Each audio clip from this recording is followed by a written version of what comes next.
sama-sama kita berdoa. Terima kasih Tuhan Yesus, karena Engkau sungguh baik. Kami siap untuk memuji-Mu lebih dan lebih lagi. Di dalam nama Tuhan Yesus. Haleluya. Amin. Are you ready, teens? 1, 2, 3, come on. As I fix my eyes on you, all my troubles seem so far away. You have come and saved the day. I know I'm alive, I know I'm alive. Woo! In you now I'll stand my ground, for I know your word will never fail. I will rise and dream again, soaring in your love, soaring in your love. Come on church, you sing. I sing my praise to the heavens. Jesus my Savior, Jesus my Savior. I'll lift my hands to the heavens. Jesus my Savior, Jesus my Savior. Your love, the greatest love. I'll set my eyes above. You'll never give up on me. You'll never give up on me. Your love, the greatest love. I'll set my eyes above. You'll never give up on me. You'll never give up on me. Come on. As I fix my eyes on you, all my troubles seem so far away. You have come and saved the day. I know I'm alive, I know I'm alive. In you now I'll stand my ground, for I know your word will never fail. I will rise and dream again, soaring in your love, soaring in your love. Jesus, I'll sing my praise to the heavens. Jesus my Savior, Jesus my Savior. I'll lift my hands to the heavens. Jesus my Savior, Jesus my Savior. Your love, the greatest love. I'll set my eyes above. You'll never give up on me. You'll never give up on me. Your love, the greatest love. I'll set my eyes above.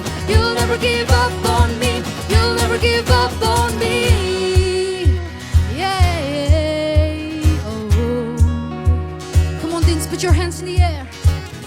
I'll sing my praise to the heavens. Jesus my Savior, Jesus my Savior.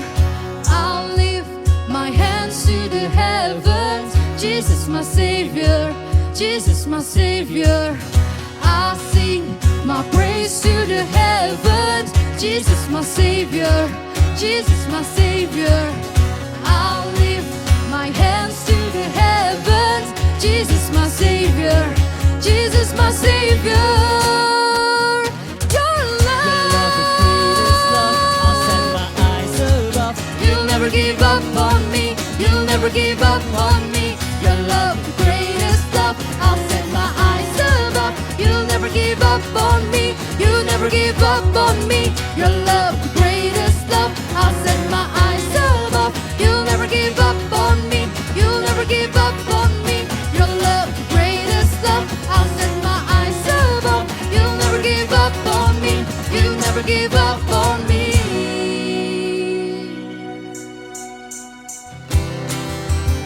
Semua siap bersuka cita bagi Tuhan, amin. Amin. Haha. Semua siap?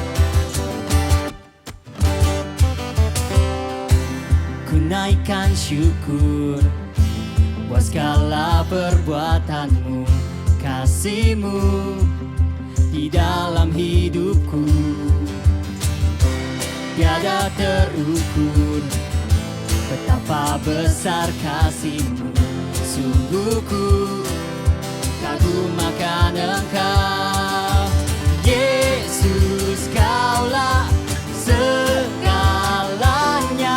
melebihi semua yang ada padaku. Oh Yesus, Kaulah segalanya, seutuhnya ku berikan hatiku untukmu.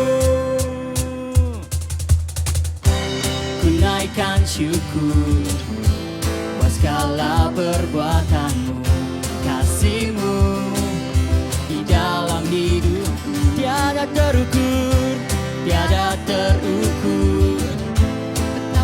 besar kasih-Mu. Sungguh ku kagum akan Engkau, Yesus, Kaulah segalanya, melebihi semua yang ada padaku. Oh Yesus, Kaulah segalanya, seutuhnya ku berikan hatiku untukmu.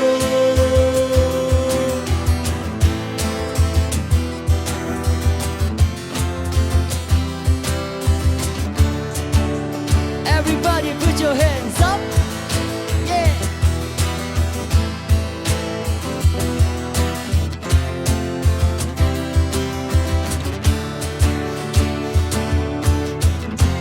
Sama-sama katakan, Yesus, Kaulah segalanya,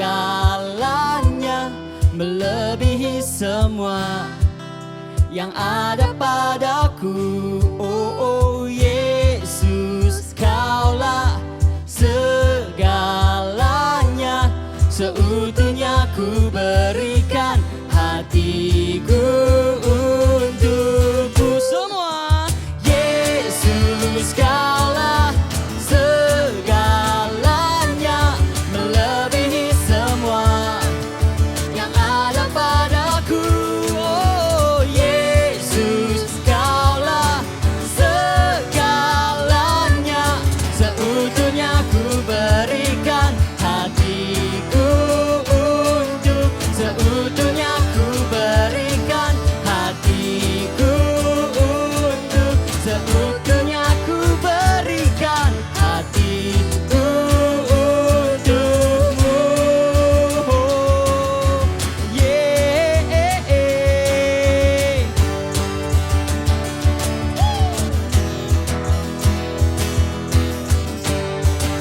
Berikan sorak-sorai bagi Yesus kita.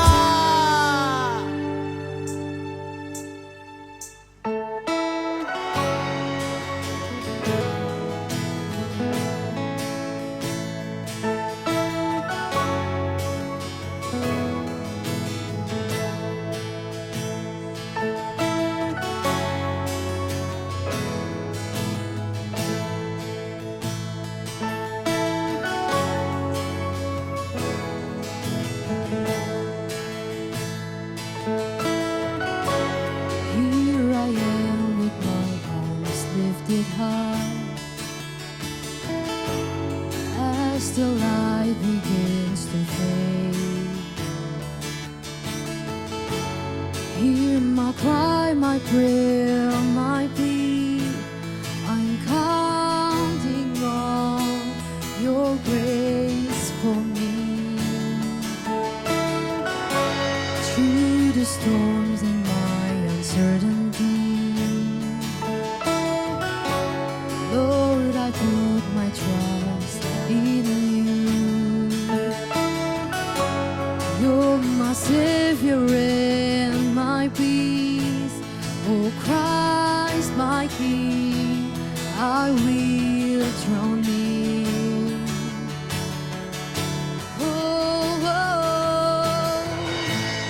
So my soul surrenders to my faithful God, my faithful God. You're my hope and anchor. I trust in you. Through the storms and my uncertainty, Lord, I trust in you. Lord, I put my trust in you. You're my Savior and my peace. Oh Christ, my King, I will draw near. Oh, Surrender to my faithful God, my faithful God. You're my hope and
where would I be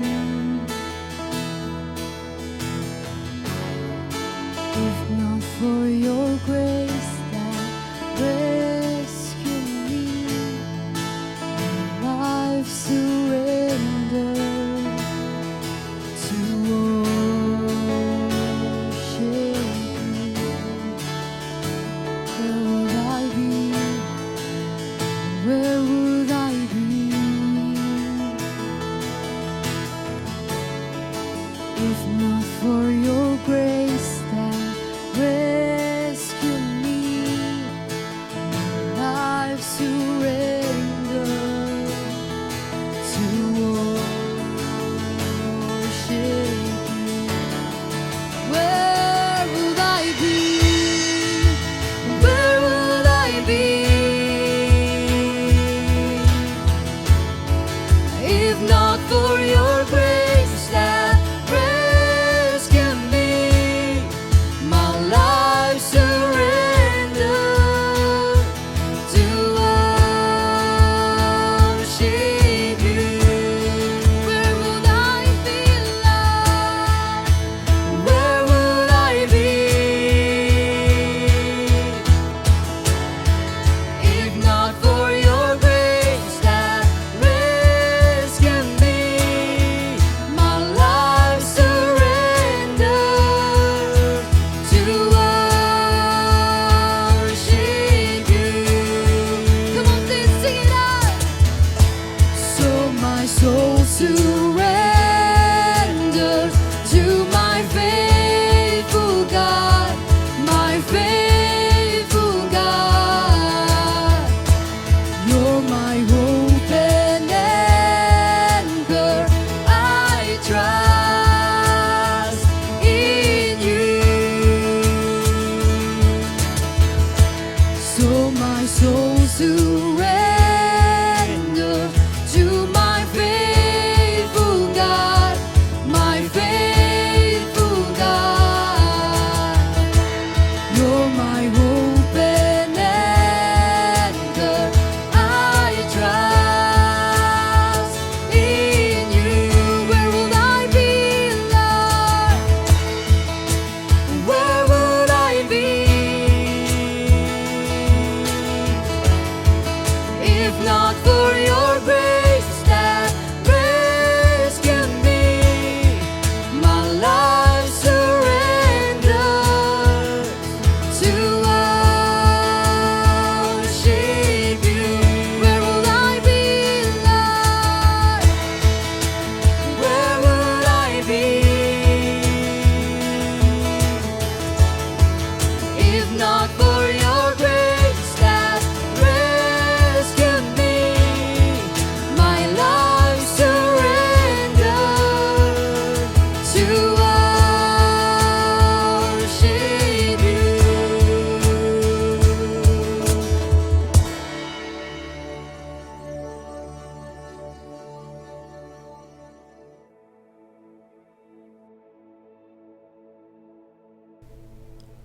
Shalom Teens, apa kabar kalian di rumah saat ini? Aku percaya dimanapun kalian berada saat ini, entah di rumah ataupun dimanapun kalian berada, aku percaya kalian dalam kondisi yang luar biasa, sukacita, itu terus ada setiap hari dalam kehidupan kalian. Amin, amin. Nah, teman-teman, sudah 1 bulan kita melakukan karantina di rumah, stay at home. Ada yang melakukan kelas online, kemudian mungkin ada dari teman-teman yang lain melakukan hal-hal yang baru, seperti mungkin kalian yang sebelumnya nggak pernah masak, tapi saat ini karena di rumah kalian belajar masak, atau ada yang olahraga di rumah biar sehat, atau ada yang melakukan hal-hal lain. Nah, teman-teman, tanpa kita sadari, seringkali yang kita latih itu adalah fisik kita, fisik diri kita, karena kita ngerasa iya, kekuatanku itu ada di fisikku. Berarti aku bisa dikatakan kuat kalau aku punya badan yang berotot, tanganku berotot, badanku yang lain berotot. Atau aku bisa dikatakan kuat kalau aku kalau aku berhasil maraton, gak gampang capek. Atau aku dikatakan kuat kalau aku bisa angkat beban yang berat, mungkin 50 kilo dan sebagainya. Nah, teman-teman, tapi selain fisik, ada kekuatan lain yang juga hebat yang kita punya di dalam diri kita, yaitu itulah yang mau kita pelajarin pada pagi hari ini? Ya, hari ini kita mau belajar tentang kekuatan pikiran. Dan aku akan kasih judulnya Power Thinking. Nah, teman-teman, di hari-hari yang sekarang ini, di saat kita dengar banyak berita atau kita lihat di Instastory atau di Instagram di mana-mana, itu banyak banget berita dan itu masuk di pikiran kita, entah itu hal yang positif ataupun hal yang negatif. Tapi pada hari-hari ini gampang banget kita menerima hal-hal yang negatif. Kayak kita ngerasa, kenapa masalahku kok gede banget? Kenapa kok tugas-tugasku banyak banget? Kenapa ulanganku semakin hari kok semakin banyak, semakin susah? Atau kenapa kok di Indonesia, di dunia ini ada virus yang bikin kita susah, kayak gitu. Banyak banget hal-hal negatif yang akhirnya ganggu pikiran kita. Banyak banget. Nah, tapi kebenarannya yang mau aku katakan adalah kemenangan itu dimulai dari pikiran kita. Kemenangan itu dimulai dari pikiran kita. Entah itu kesuksesan ataupun kita mau naik di level yang baru, itu dimulai dari pikiran kita. Nah, pada hari ini kita mau belajar dari dua tokoh Alkitab, yaitu adalah Yosua dan Kaleb. Di mana dua orang ini mungkin teman-teman yang lain sering dengar ceritanya, ada yang pernah dengar, ada juga mungkin dari kalian yang belum pernah dengar cerita tentang dua orang ini. Nah, hari ini kita mau belajar dari mereka tentang apa yang mereka lakukan dan apa yang mereka alami. Kita buka sama-sama di Bilangan 13. Ini ceritanya lumayan panjang, jadi ada 33 ayat, tapi yang akan aku bacakan cuma intinya aja. Jadi nanti teman-teman setelah ibadah ini kalian bisa baca kembali, kalian buka Bible kalian bisa baca, dan kita bisa memahami apa sih yang mau Tuhan sampaikan lewat kita, kayak gitu. Nah, kita baca Bilangan 13 ayat yang pertama. Berfirmanlah Yahwe kepada Musa, katanya, utuslah orang-orang mengintai tanah Kanaan, yang akan aku berikan kepada Bani Israel. Haruslah engkau mengutus satu orang dari setiap suku leluhur mereka, masing-masing seorang pemimpin di antara mereka. Dengan perintah Yahwe, Musa mengutus mereka dari padang gurun Paran. Mereka semua itu ialah para kepala dari Bani Israel. Kemudian loncat ke ayat yang ke-17. Musa mengirim mereka untuk mengintai tanah Kanaan dan berkata kepada mereka, pergilah ke sana, ke tanah Negeb. Kemudian naiklah ke bukit, dan kamu akan melihat negeri itu. Bagaimanakah ia dan orang-orang yang berdiam di dalamnya? Apakah ia kuat atau lemah? Apakah mereka sedikit atau banyak? Bagaimanakah negeri yang di dalamnya mereka tinggal? Apakah itu baik atau buruk? Dan bagaimanakah kota-kota yang mereka diami? Apakah mereka berdiam di perkemahan atau di perbentengan? Lalu bagaimanakah tanah itu? Apakah subur ataukah gersang? Apakah di dalamnya terdapat pohon-pohon ataukah tidak? Kuatkanlah hatimu dan bawalah buah dari tanah itu. Hari-hari ini adalah hari-hari pemetikan anggur yang pertama. Jadi cerita ini adalah ketika bangsa Israel yang sebelumnya mereka ada di tanah Mesir, dan kemudian Elohim meminta Musa untuk memimpin bangsa Israel keluar dari tanah Mesir. Dan kemudian saat mereka perjalanan menuju ke tanah Kanaan, Elohim minta kepada Musa dan bilang, utuslah orang-orang buat mengintai tanah Kanaan, buat lihat bagaimana keadaan di sana, bagaimana tanah di sana, apakah baik atau tidak, seperti yang sudah kita baca tadi. Nah, akhirnya Musa memilih 12 orang dari antara suku-suku Israel. Jadi 12 orang ini adalah pemimpin dari setiap suku Israel. Jadi ada 12 suku, dan dari setiap suku diambil setiap pemimpinnya untuk mengintai tanah Kanaan yang akan mereka datangi. Nah, kemudian Musa sudah ngasih instruksi, dan kemudian pergilah 12 orang itu mengintai ke tanah Kanaan. Dan apa yang terjadi? Kita lihat di ayat yang ke-23. Maka sampailah mereka di aliran sungai Eskol, dan mereka memotong satu cabang yang memiliki satu tandan buah anggur di sana. Lalu mereka memikulnya berdua dengan sebatang kayu. Mereka juga membawa beberapa buah delima dan buah ara. Orang menamai tempat itu aliran sungai Eskol, karena tandan buah anggur yang telah dipotong oleh Bani Israel di sana. Mereka kembali dari pengintaian negeri itu setelah hari yang ke-40. Lalu mereka datang kepada Musa, Harun, dan segenap Bani Israel di Kades, di padang gurun Paran. Mereka kembali membawa berita kepada keduanya dan kepada seluruh umat itu. dan menunjukkan kepada mereka buah dari negeri itu. Mereka melaporkan kepadanya dan mengatakan, "Kami sudah masuk ke negeri tempat engkau telah mengirim kami, dan memang suatu negeri yang berlimpah-limpah susu dan madunya, dan inilah buahnya. Namun, yang tinggal di negeri itu adalah bangsa yang kuat, dan kota-kotanya sangat besar dan berbenteng. Lagi pula, kami sudah melihat orang-orang enak di sana. Orang Amalek tinggal di tanah Negeb, dan orang Het dan orang Yebus dan orang Amori tinggal di bukit. Orang-orang Kanaan tinggal di dekat laut dan di tepi sungai Yordan." Lalu Kaleb menenangkan bangsa itu di hadapan Musa dengan berkata, "Kita akan maju dan memiliki negeri itu, karena kita pasti dapat mengalahkannya." Tetapi orang-orang yang telah pergi ke sana bersama-sama dengannya berkata, "Kita tidak sanggup untuk maju melawan bangsa itu, karena mereka lebih kuat daripada kita." Mereka juga menyampaikan kabar buruk kepada Bani Israel tentang negeri yang telah mereka intai dengan mengatakan, "Negeri yang kami lintasi untuk mengintainya adalah negeri yang memakan penduduknya, dan semua orang yang telah kami lihat di sana adalah orang-orang yang bertubuh besar. Di sana kami telah melihat raksasa-raksasa, keturunan Enak yang berasal dari para raksasa. Kami melihat diri kami seperti belalang dan demikian juga kami di mata mereka." Jadi dari 12 orang yang dikirim, kemudian setelah 40 hari mereka kembali untuk melaporkan apa yang mereka lihat di sana. Kemudian 10 orang itu bilang, "Di sana memang hasil panennya bagus, susunya banyak, madunya banyak, tapi di sana itu yang tinggal di sana tuh orangnya badannya besar, kita nggak akan bisa ngalahin mereka." Bahkan mereka bilang, "Kami melihat diri kami seperti belalang." Jadi mereka merasa nggak ada kekuatan di dalam diri mereka. Mereka merasa mereka nggak pantas buat masuk ke tanah Kanaan, karena di sana orang-orang besar yang nggak mungkin terkalahkan. Tapi ada 2 orang, yaitu Yosua dan Kaleb.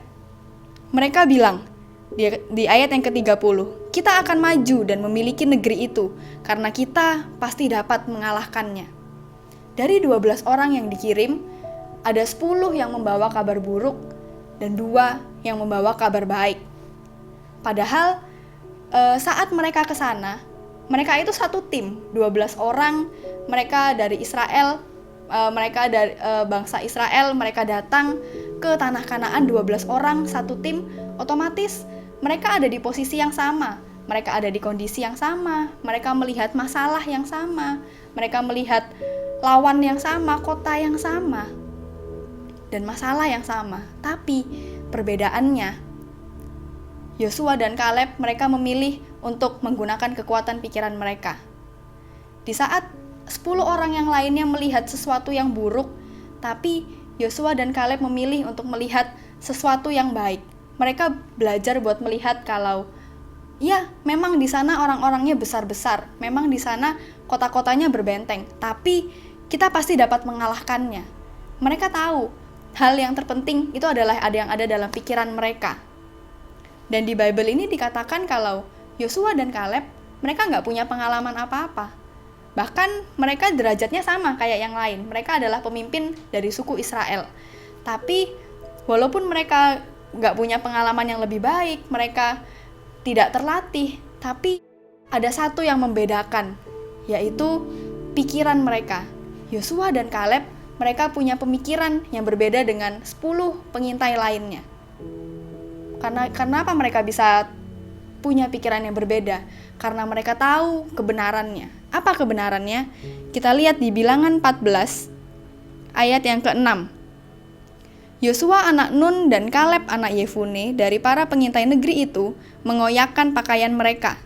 Mereka berbicara kepada seluruh umat Israel dengan mengatakan, "Negeri yang telah kami lewati untuk mengintainya adalah negeri yang luar biasa baiknya. Jika Yahweh berkenan kepada kita, maka Dia akan membawa kita masuk ke dalam negeri itu dan memberikannya kepada kita negeri yang berlimpah-limpah susu dan madunya. Hanya janganlah kamu memberontak terhadap Yahweh dan jangan takut kepada penduduk negeri itu, karena kita akan menghabisi mereka. Pelindung mereka sudah meninggalkan mereka, tetapi Yahweh beserta kita. Janganlah kamu takut terhadap mereka." Yosua dan Kaleb tahu kebenarannya kalau Elohim itu sudah menjanjikan tanah Kanaan buat mereka. Dan mereka juga percaya Yahweh beserta dengan mereka. Dan jangan takut, dia bilang kata-kata itu kepada orang Israel. Nah, sama kayak dalam kehidupannya kita punya pilihan. Apakah kita mau berpikir positif, ataukah kita mau berpikir negatif? Apakah kita mau berpikir, oh iya, aku sangat diberkati, aku sangat dilindungi, aku percaya Tuhan sudah menyiapkan rencana yang terbaik dalam hidupku, aku percaya perlindungannya Tuhan Yesus sempurna. Kita mau memilih berpikir seperti itu, atau kita mau memilih berpikir buat, oh iya, aku emang gak bisa apa-apa, tugasku ini banyak, aku gak mungkin bisa kerjain ini, udahlah gak usah dikerjain. Yang mana yang mau kita pilih? Pilihan itu ada di dalam diri kita.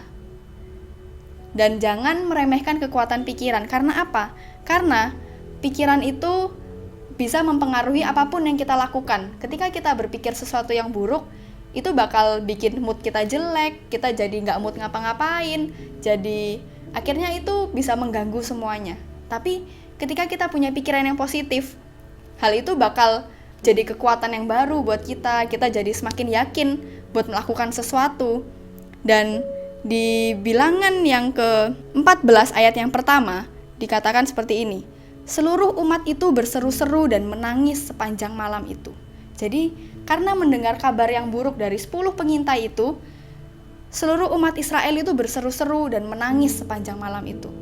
Karena mereka mendengar sesuatu yang buruk, akhirnya orang lain pun, akhirnya mereka pun ikut terpengaruh. Nah, pikiran itu punya kekuatan yang besar. Dia bisa mempengaruhi diri kita dan juga bisa mempengaruhi orang lain. Jadi, hati-hati dengan apa yang kita pikirkan. Hati-hati dengan apa yang kita pikirkan dalam pikiran kita. Karena itu dampaknya sangat banyak. Bisa untuk diri kita ataupun untuk orang-orang di sekitar kita. Nah, saat ini apa yang teman-teman mau pilih? Apakah kita mau memilih buat berpikir negatif yang akhirnya kita jadi down, kita jadi nggak semangat ngapa-ngapain, atau kita mau memilih buat berpikir positif dan kita berpikir, oh ya, aku punya Tuhan yang sanggup mencukupkan kebutuhanku, karena aku punya Tuhan yang besar, yang besertaku, aku bisa nyelesain semua tugasku, semua ulanganku. Pilihan itu ada di tangan teman-teman, ada di tangan kalian semua. Dan mungkin benar, kita punya masalah yang besar, tapi percayalah, kita juga punya Tuhan yang jauh lebih besar daripada masalah kita. Dan mungkin saat ini ada virus yang menyerang kita. Virus itu mungkin kuat, tapi percayalah, kita punya Tuhan yang jauh lebih kuat daripada virus itu. So, ketika kita tahu ada yang membackup kita, ketika kita tahu ada Yesus, ada Yahweh yang membackup kita bakal bisa berpikir positif. Kita bakal bisa seperti Yosua dan Kaleb yang tetap percaya walaupun kelihatannya itu sesuatu yang mustahil, yang mereka lihat tuh raksasa yang besar sedangkan badan mereka kecil-kecil, tapi mereka memilih buat percaya sama janjinya Tuhan di dalam diri mereka. Dan apa yang membuat Yosua dan Kaleb itu bisa berpikir positif? Jawabannya adalah karena mereka tahu siapa yang menyertai mereka, yaitu Elohim yang sudah membawa mereka keluar dari Mesir menuju ke tanah Kanaan. Elohim yang sama itu juga yang sudah janjikan tanah Kanaan buat mereka. Dan ya mereka percaya ketika Tuhan Yesus janji, dia gak bakal ingkari itu. Dia pasti yang akan genapi dan akan perlengkapi setiap yang dibutuhkan. Karena itu, Yosua dan Kaleb mereka bisa berpikir positif. Mereka bisa pakai kekuatan pikiran mereka buat melihat sesuatu yang baik pada keadaan yang gak baik mungkin, pada keadaan yang gak menentu. Nah, sama seperti dalam kehidupan kita punya Bapa yang sama, kayak Yosua dan Kaleb. Kita punya Elohim yang sama, kayak Yosua dan Kaleb. Dan Elohim yang sama, dan Yesus yang sama, itu juga sudah berikan janji kepada setiap kita. Apa janjinya? Kita lihat di Yeremia 29 ayat yang ke-11, dikatakan, sebab aku mengetahui rancangan-rancangan yang aku rancangkan atasmu, firman Yahweh, rancangan damai sejahtera dan bukan rancangan kecelakaan, untuk memberikan kepadamu masa depan dan pengharapan. Tuhan Yesus sudah kasih janji, sama kayak bangsa Israel. Tuhan Yesus sudah janji akan ngasih tanah Kanaan buat mereka. Dan dalam kehidupan kita saat ini Tuhan Yesus yang udah janji kalau Dia sudah rancangkan damai sejahtera dalam kehidupan kita, bukan kecelakaan, dan untuk memberikan masa depan dan pengharapan. Dan ada satu lagi, ini adalah salah satu ayat favoritku, yaitu di Roma 8 ayat 28. Di sini dikatakan, kita tahu bahwa segala sesuatu bekerja bersama-sama untuk kebaikan bagi mereka yang mengasihi Elohim, yaitu bagi mereka yang terpanggil sesuai dengan rencananya. Jadi, di sini Yesus sendiri yang bilang kalau, ya, aku sudah ngasih rencana yang terbaik buat kamu. Segala sesuatu yang aku izinkan dalam hidupmu, itu adalah sesuatu yang baik. Ketika kita tahu, kita punya Tuhan Yesus yang selalu beserta dengan kita dan Dia yang sudah janjikan hal-hal yang keren, kenapa kita masih milih buat berpikir sesuatu yang negatif? Kenapa kita masih mau memilih buat berpikir sesuatu yang buruk? Nah, mulai hari ini jadilah Yosua dan Kaleb, yaitu orang-orang yang percaya walaupun keadaannya impossible, walaupun keadaannya itu nggak mungkin, tapi mereka belajar percaya kalau Tuhan udah janjiin aku hal ini, Dia pasti yang udah kasih. Ketika Tuhan janjiin hal ini, Dia pasti yang sudah perlengkapi semuanya. Dan sama dalam kehidupanmu, sekolahmu itu sudah di-cover dengan sempurna, keluargamu itu sudah di-cover dengan sempurna, masa depanmu itu sudah di-cover dengan sempurna. Jadi, jadilah seperti Yosua dan Kaleb. Dan yang kerennya lagi teman-teman, dan kerennya, bangsa Israel untuk masuk ke tanah Kanaan, mereka butuh waktu 40 tahun untuk melakukan perjalanan dari Mesir sampai masuk ke tanah Kanaan. Dan di antara 12 pengintai itu yang berhasil masuk ke tanah Kanaan, kalian bisa tebak siapa itu? Ya, itu adalah Yosua dan Kaleb. 10 orang yang lainnya, mereka mati di perjalanan. Mereka mati saat perjalanan menuju ke tanah Kanaan. Dan yang berhasil masuk ke tanah Kanaan itu cuma 2. Di antara 12 itu, yaitu Yosua dan Kaleb. Dan hal itu membuktikan kalau ketika kita mampu mengendalikan pikiran kita, ketika kita mampu berpikir positif, hal itu yang bakal nuntun kita buat kita ngelakuin hal-hal yang mungkin kelihatannya gak mungkin, yang kelihatannya susah, tapi hal itu yang memimpin kita, yang mendorong kita buat kita bisa melakukan itu. Aku akan tutup dengan satu sharingku. Jadi sekitar 1,5 tahun yang lalu atau 2 tahun yang lalu, aku dan teman-temanku ini berencana untuk mendaki gunung. Ya, itu adalah kita mau ke Ranukumbolo. Nah, kita sudah berencana rame-rame ke sana kayak gitu, dan hari hanya ya udah, kita udah siap semua, udah bawa tas, udah pakai topi, udah siap semuanya, kita berangkat. Nah, saat perjalanan itu kita semua senang. Nah, tiba-tiba ketika kita sudah melakukan 1 jam perjalanan, belum sampai setengah itu, cuma baru 1 jam perjalanan, tiba-tiba aku ngerasa badanku ini gak enak.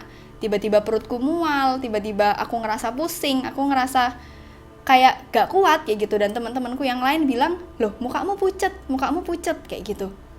Padahal sebelumnya aku udah pernah naik gunung dan itu gak masalah, aku gak ngalamin hal yang kayak gitu. Jadi itu sesuatu yang gak diprediksi kayak gitu. Nah, ketika aku ngalamin hal yang gak enak itu, aku ngerasa sakit perut dan pusing. Saat itu aku berpikir, aku nggak mau sampai di puncak sana, aku nggak mau sampai di Ranukumbolo sana. Aku pasti nggak bakal kuat. Aku pasti sampai sana nanti malah sakit, malah pusing. Dan akhirnya di perjalanan itu aku mulai merasa menyerah. Aku mulai ngerasa aku nggak punya kekuatan. Aku sakit, aku nggak bisa ngelanjutin perjalanan. Aku bakal jadi beban buat teman-temanku kayak gitu. Tapi aku bersyukur punya teman-teman yang support aku. Mereka tetap nguatin aku, mereka nemenin aku jalan pelan-pelan kalau aku capek. Mereka mau buat istirahat. Dan akhirnya karena ada support dari teman-temanku, akhirnya aku melanjutkan perjalanan sambil ngobrol, sambil nyanyi, dan sambil makan. Karena aku bawa banyak cemilan, aku makan coklat kayak gitu buat menambah moodku. Nah, akhirnya aku melakukan perjalanan dengan aku makan dan aku sambil ngobrol dengan teman-temanku. Akhirnya kita jalan terus. Nah, tanpa terasa, ya sebenarnya terasa sih kayak gitu. Tapi dijalani pelan-pelan, ternyata kita sampai juga di Ranukumbolo itu. Dan kita semua sampai di sana dengan kondisi yang sehat, walaupun capek, tapi kondisinya sehat, kita bisa ketawa-ketawa, kita bisa bangun tenda, makan, dan kita bisa istirahat. Dan kemudian ketika aku sampai di sana, aku berpikir, padahal tadi di tengah perjalanan, saat di perjalanan, aku ngerasa udah gak kuat. Tapi ketika fokusku nggak sama masalahku, aku fokus sama teman-temanku, ngobrol, aku nyanyi, aku sambil makan, itu membantu aku buat mengalihkan fokusku. Jadi aku nggak fokus ke masalahku, tapi aku fokus dengan orang-orang di sekitarku, yang akhirnya ternyata aku bisa. Aku punya kekuatan itu buat jalan sampai aku ke Ranukumbolo. Nah, yang mau aku sampaikan ke teman-teman adalah sebenarnya di dalam diri kita itu udah ada kekuatan. Tuhan Yesus sudah kasih kita kekuatan buat kita ngelewatin setiap masalah kita, ngelewatin setiap tantangan, setiap sekolah kita. Tuhan Yesus sudah kasih kekuatan itu. Cuma kadang kita memilih buat membatasi kekuatan kita dengan pikiran kita. Kadang kita ngerasa, oh iya, aku nggak bisa. Ya udah, akhirnya kita nggak mau buat lanjut. Kita nggak mau buat lanjut karena kita berpikir kita nggak bisa. Padahal sebenarnya kekuatan itu udah ada di dalam diri kita. Tapi seringkali kita batasin dengan pemikiran kita. So, mulai hari ini teman-teman, jadilah Yosua dan Kaleb. Jadilah orang-orang yang punya pemikiran yang luas. Mereka mau berpikir sesuatu yang besar. Mereka mau berpikir sesuatu yang positif. Mereka mau berpikir sesuatu yang baik. Ketika mereka berpikir hal-hal yang baik itu, hal-hal yang luar biasa itu, hal-hal yang luar biasa itu yang bakal terjadi. Karena ketika kita mikir kita nggak bisa, yaitu membatasi kekuatan dalam diri kita. Membatasi Tuhan bekerja dalam kehidupan setiap kita. Tapi ketika kita belajar buat menyerahkan pikiran kita sama Tuhan, kita mau belajar buat fokus sama Tuhan, nggak fokus sama masalah kita akan dapat kekuatan yang baru. Sama kayak aku ndaki tadi, aku nggak tahu kekuatan itu datang dari mana. Padahal aku lagi sakit, aku lagi nggak enak badan, tapi ketika aku nggak fokus sama masalahku, aku tetap jalan, ternyata Tuhan yang kasih kekuatan. Kekuatan itu sudah ada dalam diriku, karena ada Tuhan dalam diriku. So, lakukan berpikir positif. Belajar untuk berpikir sesuatu yang besar. Jangan batasin pemikiranmu, tapi percayalah kita punya Tuhan yang besar. Otomatis, kita juga bisa lakukan hal-hal yang besar. Kita punya semua kekuatan untuk kita bisa lakukan semua hal. So, teens, mulai saat ini, yuk kita sama-sama mau belajar buat ngasih makan pikiran kita dengan sesuatu yang positif. Ngasih makan pikiran kita dengan sesuatu yang positif. Karena ketika kita berpikir sesuatu yang baik, ya hal itu juga bakal jadi kekuatan yang baru dalam diri kita. Kita nggak mau pakai sesuatu negatif itu dan akhirnya kita nggak bisa ngapa-ngapain. Tapi kita mau pakai sesuatu yang Tuhan taruh dalam pikiran kita, dalam hati kita, buat kita ngelakuin segala sesuatu. Amin. Oke, mari kita sama-sama berdoa. Tuhan Yesus, mengucap syukur karena Kau baik dalam kehidupan setiap kami. Terima kasih Tuhan buat penyertaan-Mu yang gak pernah habis dalam kehidupan setiap kami. Dan saat ini kami, anak-anak-Mu, kami mau belajar buat punya pikiran yang positif. Karena kami tahu kami punya Tuhan yang besar, yang lebih besar daripada masalah kami, yang lebih besar dari apapun yang kami alami. Oleh karena itu, kami mau belajar buat percaya sama seperti Yosua dan Kaleb. Kami mau percaya walaupun keadaannya kelihatan gak mungkin, tapi kami tahu ketika Tuhan beserta dengan kami bisa lakukan banyak hal. Kami bisa lakukan segala hal. Yesus, thank you. Terima kasih banyak buat firman-Mu hari ini. Biar Tuhan Yesus yang pimpin setiap kehidupan kami. Kami percaya sekolah, keluarga, masa depan, apapun yang jadi cita-cita dan impian kami, Tuhan Yesus sudah cover semuanya dengan sempurna. Thank you Tuhan Yesus. Di dalam nama Tuhan Yesus yang sudah terima berkat yang terbaik, sama-sama katakan, amin. Jesus loves you.